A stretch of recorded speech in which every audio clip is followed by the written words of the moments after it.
What is going on, everybody? We're back for SharkNation here today. We've got a special guest, Carie Ellis, who is on my team, been with me for a long time, here with me and Jason today. Carie, how's it going?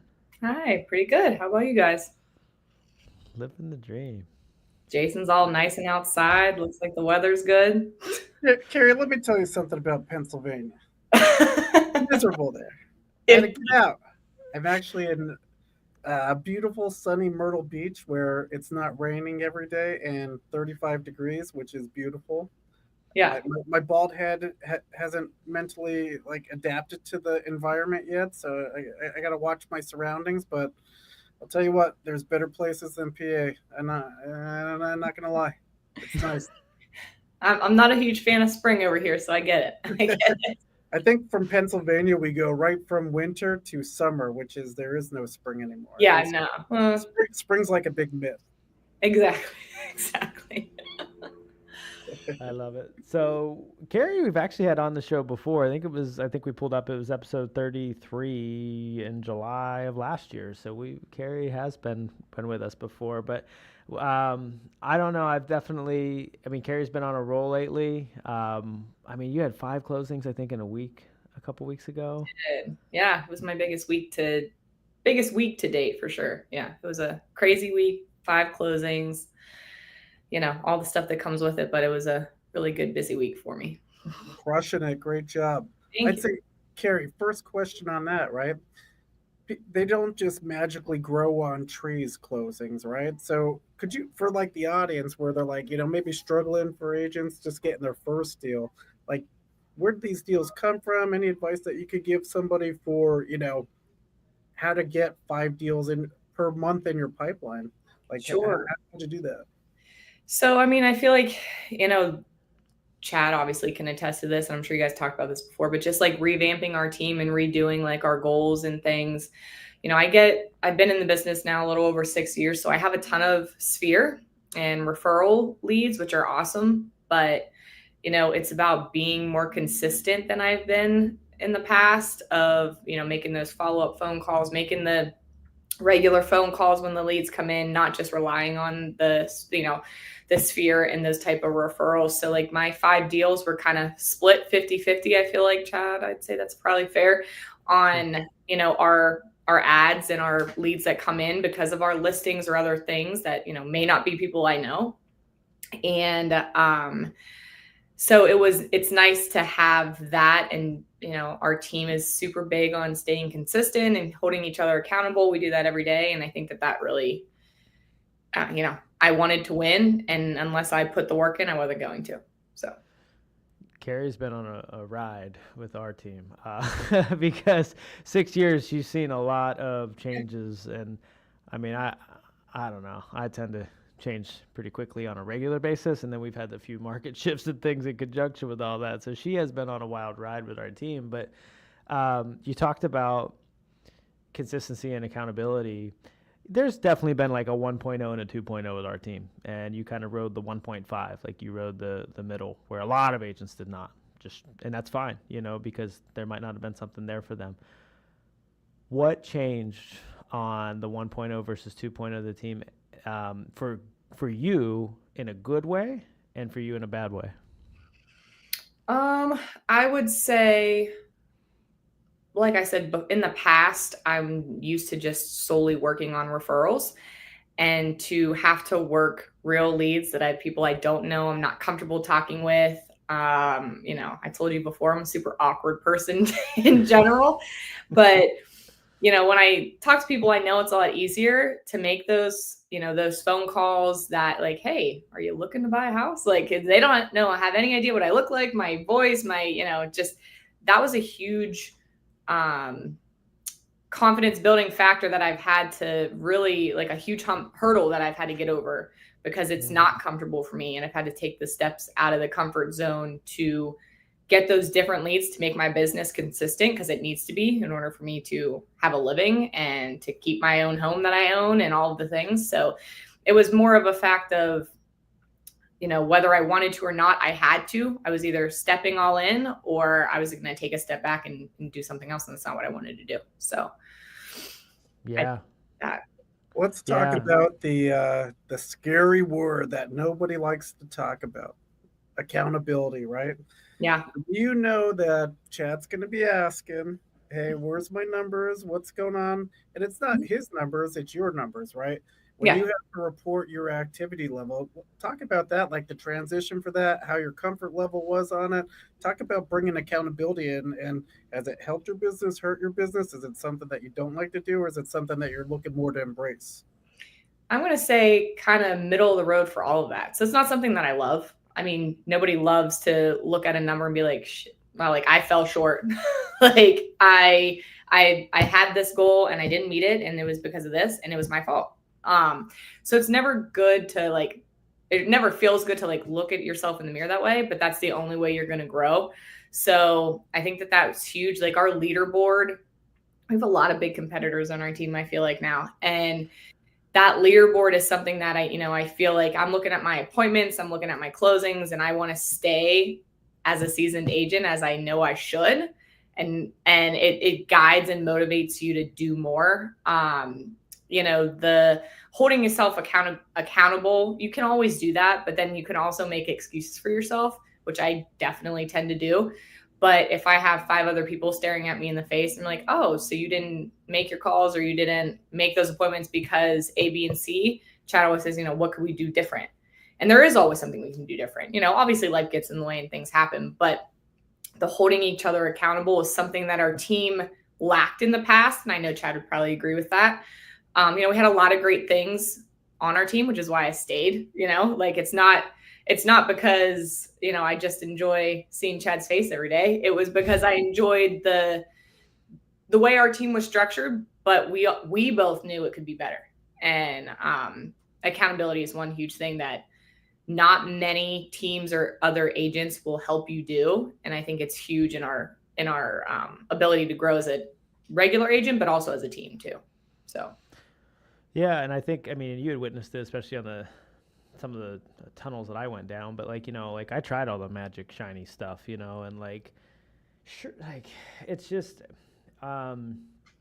we say it all the time, but it's it's the simple stuff, it's the basics, and like, and I was talking to my daughters about, I forget exactly what it was, but it was something along these lines, and I'm like, it is simple. What we're saying is simple. The word accountability and doing that is simple, or making the calls is simple, or going to the gym is simple, but it's hard to do regularly. Like the framework, like you talked about, what could you do differently? Like we go through, did you make a commitment? Did you keep it? What got in the way? In the realm of all things possible, could you have kept it? And what did you learn? And when we go through these sets of questions, and obviously once we do this a couple weeks in a row, the agent's like, okay, well, I know the questions I'm about to go through. Like Carie knows the questions I'm going to ask. But going through it, like again, the questions are simple, but going through it is hard, and like truly participating in that framework. So it's like, and I think that's the difference is, instead of, for me as a leader, and hopefully you see that transpire into the team 2.0, is like, instead of like looking outside for that magic thing, it's like, all right, how can we just water our own freaking grass, and I don't know, so to that point, Carie, how the market shifted, right? You felt that as an agent. Yeah. Your sphere produces at a high level, but when markets shift, it's going to produce at less of a level. Plus, sphere can be a little bit windy, right? Like it can be. So we made these moves. We got into coaching. What's the one thing that really, maybe accountability, but like, what's the one thing that really got you a result as we did that? Got me the result was 100% just making phone calls. And and it was a hurdle. It's like I said, it's not something I'm used to doing, talking to people like that, but also in a way that you don't feel like a cheesy salesperson. Like that got results. I very much care about every client that comes across my desk, 100%. And I will do, you've been in many meetings with me where I've gone to great lengths to finish these closings. Like I won't stop until I know we have tried every single angle we can to get it done. And so portraying I mean, what really works is yes, making all the dials, but then also portraying how much you care, how much you want it for them just as much as they do. And like I said, try not to be, talk to people you don't know in not a salesy way, but also a professional way. And it was a balance. And I think that really is what gets the results, at least on my pipeline. No, Yeah, that's I really, think really big. Go ahead, Jason. Yeah. no, I talk to the team about this all the time too. So you have warm calling and then cold calling. Warm calling, you start with people that you know. It's a lot more easier of a conversation. You don't want to be that like creepy Facebook stalker like my wife that knows everybody's business on Facebook but doesn't like or comment on anything, but she knows everything what's going on. So you could have warm conversations with people you know. If you're just starting as an agent, I always say go open your phone. Everybody in your phone contact list, everybody in your email contact list, all your friends in social media, right? Have a warm contact because it's much more natural conversation. People that you went to school with, people that you played sports with, people that you go to church with, right? But eventually you're going to run out, right? You don't know everybody. So that's where that cold calling technique comes in. Do you have a structure for your cold calling? Like, how do you, because you said the secret, and I believe it's the secret too, is getting friends with them, building that relationship, show them that you actually care. And there's an art to that where you have to get that sales skepticism down, get that guard down. Any tips that you could provide for people for that to kind of help move the needle in conversations if they're pausing on their calls? Yeah. So I feel like in the beginning, when we first switched our teams, we did a lot of like role playing one on one, like with our teams. And as awkward and horrible as that sounds, it was very beneficial because it gives you a second to like pause and be like, okay, wait, that sounded weird. Let me try it again. Or all of the, trainings we do on like scripts and just for me personally, it's having like certain key sentences that I know will bring people's guard down, like, kind of why are you making this move? I try to always find something that I connect with somebody on the other line, whether it's, oh yeah, I'm moving because, moving to Florida because I really like the beach. I'm like, oh, what beaches have you visited in Florida? I kind of stop asking questions on what they're looking for and I find something to connect with them. And I do that quite often. And then I'll get back into the necessary things that I need. But it allows them to be like, oh, wait, I like this beach and I like Siesta Key in Florida. And I'm like, oh, I've been there 18 times. What's your favorite restaurant? And like we kind of stop talking about real estate for a second and then bring them back. Or, oh, I have kids. Oh, I have two girls too. How old are your children? And we kind of go into a connection thing. And I feel like that's, I don't know if Chad would agree, but I feel like that's kind of where I get my hook of people in for a minute. And then I can really talk about, the rest of the real estate. But I think that keeps the conversation going and also allows them to trust me as a human being on the other line, not just somebody who wants to show them a house. So Yeah, that's so valuable. And like I said, at the end of the day, it's just people talking to people. yeah. The more that you can connect and build a relationship, that should be at 90% of the time. They know that you're listening to them. You're showing empathy. You're showing active listening, concerned about their situation. It's going to be much more easier for them to build a relationship with you than somebody that's trying to like role play out a script and have it like, it seems like you have a kind of like an agenda when you're doing that. Yeah, I agree. Well, and that's, I mean, you take somebody who's great with their sphere and has a great sphere, right? And it's like, okay, when you're calling leads or cold calling or any of that stuff, it's like you're effectively extending your sphere and you're doing that perfectly by making it a new sphere. Yeah. Yeah.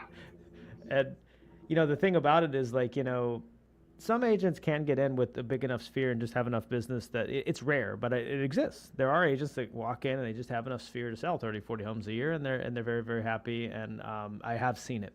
It's rare. So when your sphere gets you maybe 5 deals, maybe 10, maybe 20, and it's not enough for you, depending on what your goals are, it's like you're extending the surface area of luck the more people you talk to. Like everybody has, a certain amount in their phone. And in my experience, when I talk to an agent, it's typically between 1 and 500 people in their phone contacts. Of course, you'll meet somebody with 1,000, but typically it's between 1 and 500 people. Their connection with that then determines how much. So if they have 500 and they have a super connected sphere of influence, that might, again, produce the 30 to 40. But then if you add in a team's database or lead generation and you're talking to, another, 1,000 people per month, of course it will perform lower, but it's increasing the surface area of luck. And what I mean by luck is people who are ready to transact now. Mm-hmm. And that's all you're essentially doing and you're doing it by being you. Like, so that's the way to do it. And and that's one thing I always bring up with whenever Carrie's name comes in the conversation with anybody, whether it's friends and family of mine that she's worked with or talking with Jason, like, is your level of care in a transaction is just, that's your superpower. Like, we all have a superpower, right?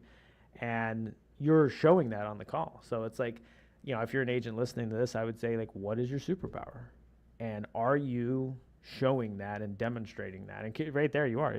Carie, you're showing you care about the human being. Yeah. Like, that's freaking pro on here, guys. Well, that's half the battle, right? If you could show and connect and you actually genuinely care about the other person's situation, it's going to come across. And you're not going to come across as cheesy, slimy salesperson. It's Carie the carer, right? Yeah. I just came up with that. Yeah. See how brilliant I am? But love that. But it works. So, and then we've talked about 6 years on a team, right? Like, what do you find valuable? Like, why not go solo? Like, why stay on a team? Why join a team? What has that experience been for you? What gaps has it filled or value? I've talked about this before, maybe not on something like this, but I feel like the value of a team, I don't think I would have learned, especially in the beginning, as much as I did about a real estate transaction as I did based on my peers. Even though a bunch of them have gone solo and whatnot, I've learned little bits from everybody. We took the test, I passed the test, I took the schooling, and then I'm like, now what? And I didn't really know. I mean, yeah, I aced the test and I got my license, but I didn't know what to do from there. And that's why I joined the team. And so for me personally, staying on the team, our assistant Dennis, I couldn't do half the stuff I couldn't do as much as I do without Dennis. He's an integral part of my business, our team's business. And also just, I love the camaraderie of a team aspect. We learn so much from each other. Even though I've been doing this for, 6+ years and I have a ton of transactions under my belt, I still have questions sometimes. I'm like, Chad, does this sound right to you? To me, this is off. How do I fix this? And we bounce off of each other. Or even like, when the team's like, hey, I've never had a home sale contingency before. How does that work? And you can always look things up, but I feel like the value of a team, especially if you do it the right way, can hold so much more, and you gain so much more than just losing some of your commission split, that it takes your business to a whole nother level. And yeah, I could 100% go solo. But also it's really hard to be all on your own and not, feel the only way you're gaining bigger business and more business is what you can do. And I feel like with the team, we have so many more options. So that's why it's a lot more fun to win together, right? Yeah. Absolutely. I love the camaraderie, the like arm in arm, and everybody's in it together, and we all share on the wins. And like I said, when you don't feel like doing it, you have other people pushing you to do what you should be doing. Like the whole team aspect, I just dig it. I don't know. Yeah, well, and I mean, you take like our admin Dennis, who Carie it. I've said this 100 times. My team could crash and burn tomorrow. I won't do real estate without Dennis. Like, I need him. I use him. He's a lifeline for me. But the thing of it is it's like I had to go through a few people to figure that out. I had to make some mistakes. I had to develop the synergy between like where Dennis fits in and what parts does he and does he not. Like that's another thing. I've done a lot of masterminds or things, and we talk about how good our virtual assistant Dennis is, and other teams like, I just need a Dennis, and then they talk to Dennis and they realize like there's an area where he's effective and there's an area where he's not, and I've spent a ton of time figuring that out, right? You don't have to do that when you go solo, like or whenever you join a team. Sorry, if you go solo, you have to go hire that person, train them, and like then there's the whole debate of like, will you let go of enough control to develop that person, you know, because that, and it's something I faced too. I was not this delegator when I started the team. I was a micromanager and then some when I first like. I might have even been a little bit before you, Carie, but like, yeah, especially like Bill would know. Bill would know, another team member we had that Carie knew well. But like I wouldn't let anyone talk to the leads but me. Like no one was talking to the leads but me. And that sounds cool. It's like, oh, Chad's making the calls, but it's like that's not scalable. No, yeah. I mean, it took me a while. I'm in super type A. You can ask anybody in my family. I like to be in control of it all. Our vacations are like I have to be the one that does it. And so for me to let go of some of those important aspects in real estate to let Dennis do it, I got to really trust somebody. There's still a couple of things that I still like to, like Dennis, God bless him. He uploads my pictures, but that is not how I would organize them. So I go in there and I put my own touch on it, but it's also about, and I feel like we kind of touched on this in some of our meetings. It's like working smarter, not harder, but also still being true to what you are, like we kind of talked on it today a little bit. I was listening in our meeting about like Chat GPT, how wonderful that is for people's business. And you can work super smart with Chat GPT, but then you can also get super lazy and then you're going to lose you in it. And, that is not something I am, promote or, want to happen. Same with, like I said, like I like to make the connections. There's a lot of different things, but Dennis is awesome. There's still a couple things that I got to do on my own because it's just my style, but you should though. I feel like everybody should. Yeah, everyone's style's different. Your style's different from mine. Jason's for sure different than all of ours. So no, but yeah, that's a good one too. So about being different, like in different styles, like go way back, like how did real estate, what was like you've seen different markets, you've seen goods and bads, ups and downs, fear and leads, and all of the above. I think you've had a really, really diverse plate. What are the misconceptions about real estate before versus the realities once you get in? I feel like such a misconception that people have still now is like, well, there's a couple. One, that as soon as you get your license, all these people are just going to call you. And they're like, wait. And then they're going to know you're a real estate agent and they're just going to find your phone number and they're just going to call you. That never happens. Because again, they don't teach you any of that stuff in the school part. All of a sudden you get your license and they're like, good luck. And you're like, now where do I hold it? Like, do I just hold it around and everyone just calls me?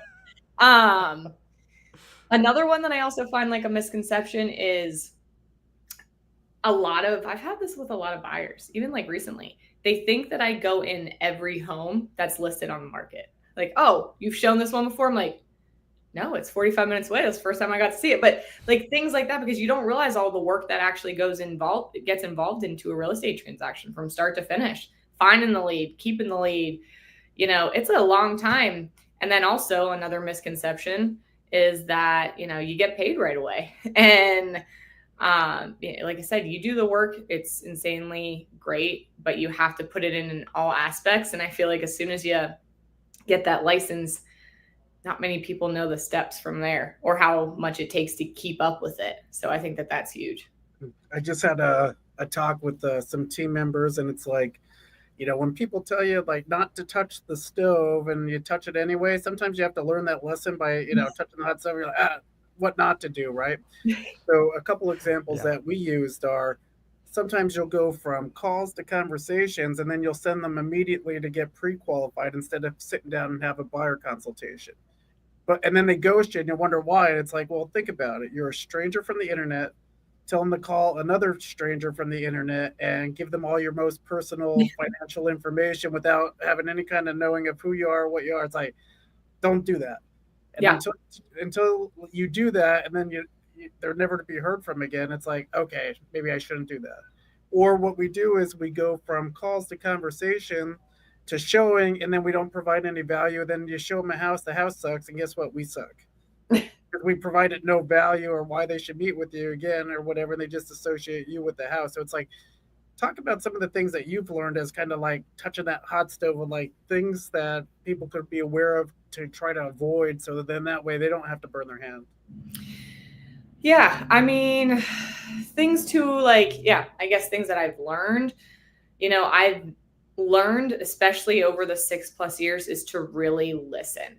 So again, when I can get into, like when I say I'm awkward sometimes, like I'm over talking or I've learned to try to be quiet. And I know, Chad, we talk a lot about this in our meetings. Like they're probably trying to tell you what they want. And if you would just shut up for a hot second, you would get the information you need. So like I've learned, on listing appointments or really on showings, like I show them around the house and then I kind of listen to what they're chattering about. Okay. Like, oh, this is a little small. And then I'm like, oh, so you want a bigger bedroom than this, certain things like that. I've learned too that when we get stuck with a buyer who has seen, I have some of my follow-up boss that have seen 50, 48, 50 some houses and still can't decide on one. And, we talk now, hey, give me your top 5 that you're actually looking for.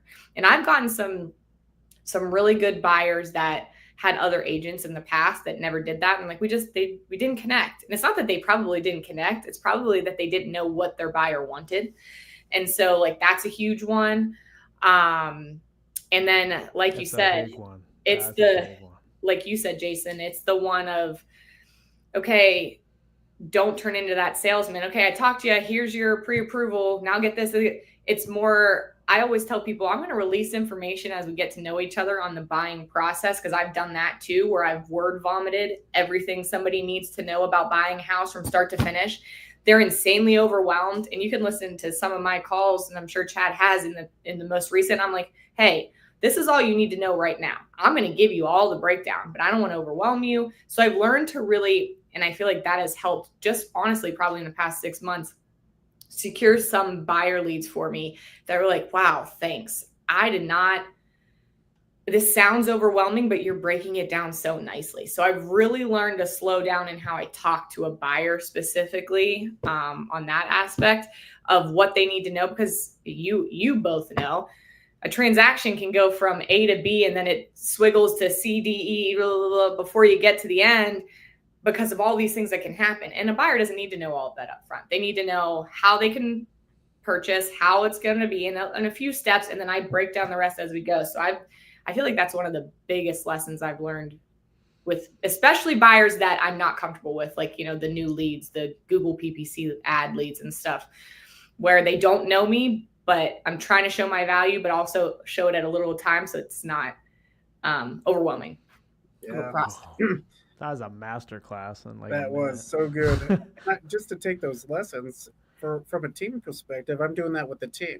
At first, when they came in, my boot camp was like 3 weeks long, and I'm teaching them everything that you need to do and all this kind of stuff. And here's how you have to do these contracts, and here's all these systems, and here's everything. It's like too overwhelming. Let's start with focusing on obtaining people that want to hire you, right? And then after that, we can kind of put everything into place as you go. But sometimes it's like we do the same thing to new agents on the team that we do to our clients, which is like we get machine gun mouth. Oh, you need to know this, and then you need to know that, and it's like whoa, easy. Take your time, one step at a time.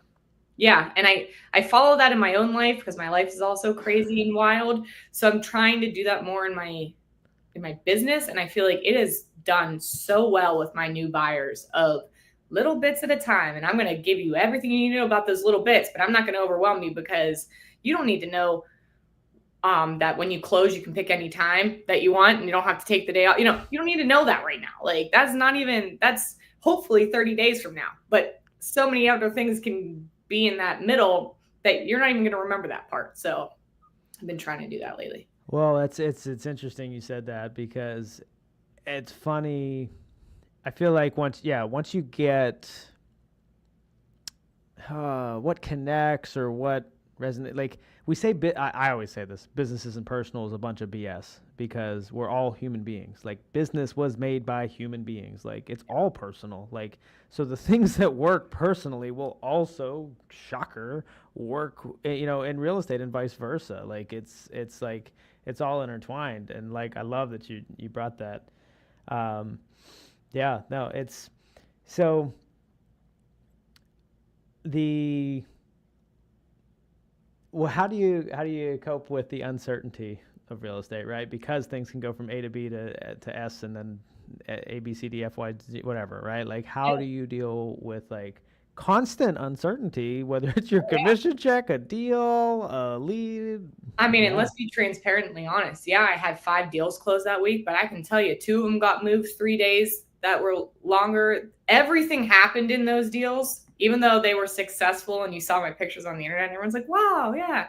You don't know what I had to do to finish those. So, what do I do to deal with the uncertainty? Honestly, I learned a lot of this from you and just our team, that I can only change so much. I am one human being. I am a regular person.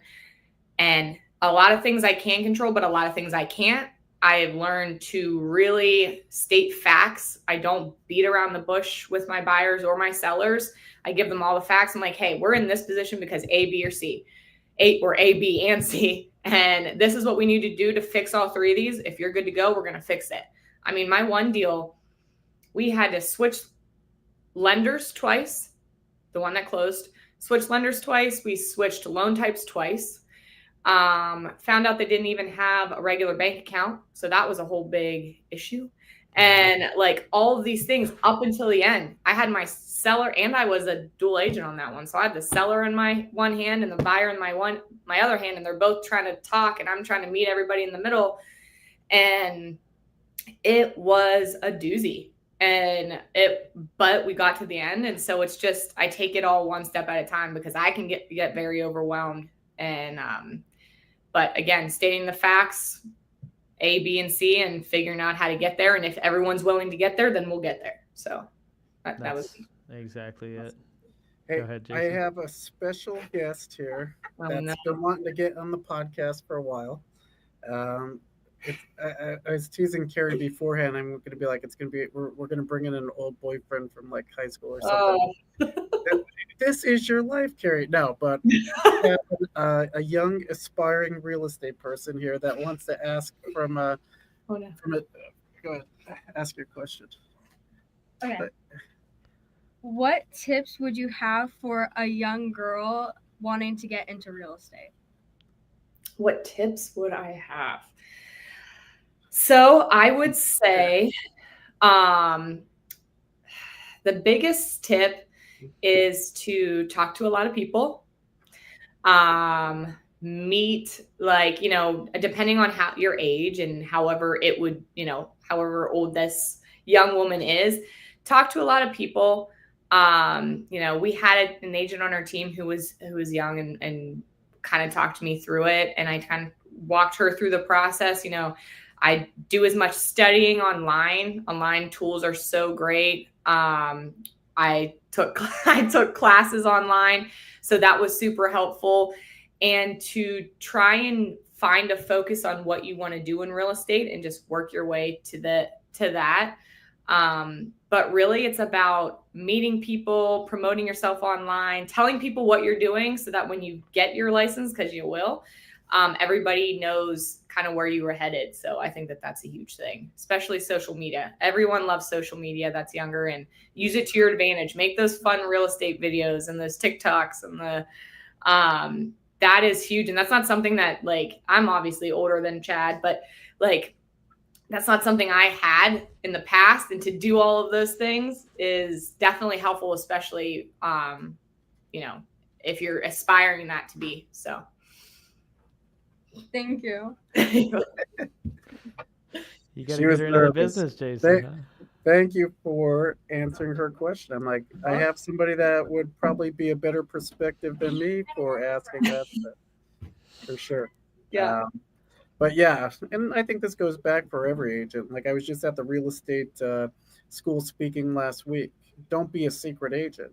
Mm-hmm. While you're going to the course, everybody should be knowing what you're doing. And it doesn't have to be like a creepy kind of sales pitch. It's like, I'm super excited. I'm in class now. We're almost done. I can't wait to get my license and start becoming, practicing real estate or something simple like that. Everybody should know. Yeah. Picture of your book, a picture of you, like a selfie. I mean, it can be, you want to make it you too. So yeah, 100%. Yeah, that's one of the biggest things that I even screw up sometimes is we get all in our head about these posts, and it's like just document what conversations you have today about real. Like, yeah, I was considering real estate for years, and I didn't realize how much is involved. Like, that's a post. I talked to a buyer today, and they didn't know what a government loan is. That's a post. There's just, and I, we all want to make this magical post, but it's Yeah, you documenting. think that you have to come up with like this Steven Spielberg production of like this fancy thing, but it's like all the stuff that we take for granted, people don't know about. Hey, a common home inspection costs about $750. It covers your home, it checks the structure, covers wood destroying insects, and it checks for radon gas. Usually it's non-refundable, but you know what I mean? Like something simple like that you take for granted, but other people are like, oh, I didn't know how much it was or what it covers or all that kind of stuff. Like something simple like that. There's your quote for today, Carie. Now you have no excuse. I just gave you. Yeah, so, right in town. So that's your bonus. That's your takeaway gift for being a repeat guest on the podcast. Yeah. As we wrap it up, what are you looking most forward to, Carie? Looking most forward to, just I guess with the restructuring of our team and our trainings, just a more consistent life, like a more consistent pipeline of, not so much the cat and mouse chase of where is it coming from. It's just the consistency of, things always moving and flowing. And I think that, we're definitely headed in that. I mean, at least for my business, is definitely heading in that direction of less ups and downs and more, middle of the road as far as everything's flowing the way it should. Obviously there's going to be ups and downs no matter what, but not those real high highs and those real low lows to where you're like, okay, learned a lot. Obviously in 6+ years, but also just over the last year with all of other things that we've been doing. Any agent, you could be in this business 20 years and I guarantee you don't still know it all or know how to make your business what you want to be. And so I think that that's what I'm most looking forward to. I love that. Yeah, no, that's really, really good. Yeah, I certainly don't have it all figured out. I don't think anybody does. No. Anybody that says it's all figured out is totally lying for sure. Yeah. Yep. Well, we got to get together at EXPCon. Down there. Make sure Dale, tell him to come and treat you. Tell him to stop being cheap. I will. I'll let him know. Little challenge. He's going to kill me. Yeah. Well, I appreciate you jumping on here, Carie. I mean, I feel like, that was a masterclass for any agents that, especially new agents or agents that have lost touch or don't know what to do in today's market. You've navigated a lot of scenarios and you do it with like a pro. So thanks for jumping on. Thanks, guys. Carie. Thank you. Hey.